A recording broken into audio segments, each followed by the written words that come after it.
A 7-year-old boy is having his blood genetically modified to help fight a rare brain disease. His family is telling how they found out he had the disease and why they traveled to Minnesota for help. Reporter Kylie Burse has the story. You can play different games on here.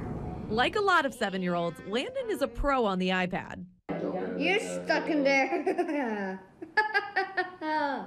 But Landon gets a lot of extra practice. He can't go to school or play outside. Oh, now we got 3 players. Cool. His immune system can't handle it. We're here basically nonstop until we just make our daily doctor's appointments. Landon has adrenoleukodystrophy, or ALD, a rare genetic brain disease. Most hospitals do not even know what adrenoleukodystrophy is, and we are. In fact, Landon's mom, Priscilla, didn't find out she was a carrier until her dad, cousin, and several other boys in her family mysteriously died.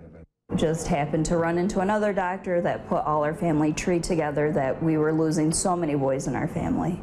Girls can be carriers, but the devastating symptoms only show up in boys. So when Landon was born, they were able to be proactive. Every year, Landon had an MRI, watching for signs of ALD, which they found this year. Once we found out he had a lesion detected on his MRI, we were already set up with the U to come here and start getting the ball rolling.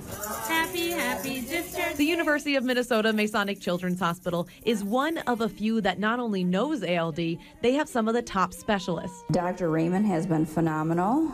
Landon is one of 8 kids in a clinical trial. So they took out some of his stem cells and platelets, and they shipped him off to get corrected. Landon's stem cells were sent to Texas to be genetically modified. Superhero blood. Once they're corrected, they come back to Landon. I get superpowers. While Landon waits for his superpowers, he's fully embracing his time in the Twin Cities. The community here has been just amazing.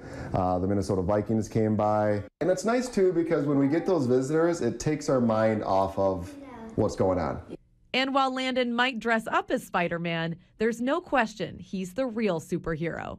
Landon is amazing, aren't you, buddy? I think this is going to be our best year yet. Minnesota is one of a few states that does ALD screening on newborns, and Landon's parents say that pre-screening made all the difference. The NDSU Bison football team is hoping this won't be the last game in Fargo this season. We'll hear from some of the players about this weekend's playoff matchup at the Dome later in sports. Up next, it's that time of year. Should you be worried about any shortages of Christmas trees for sale?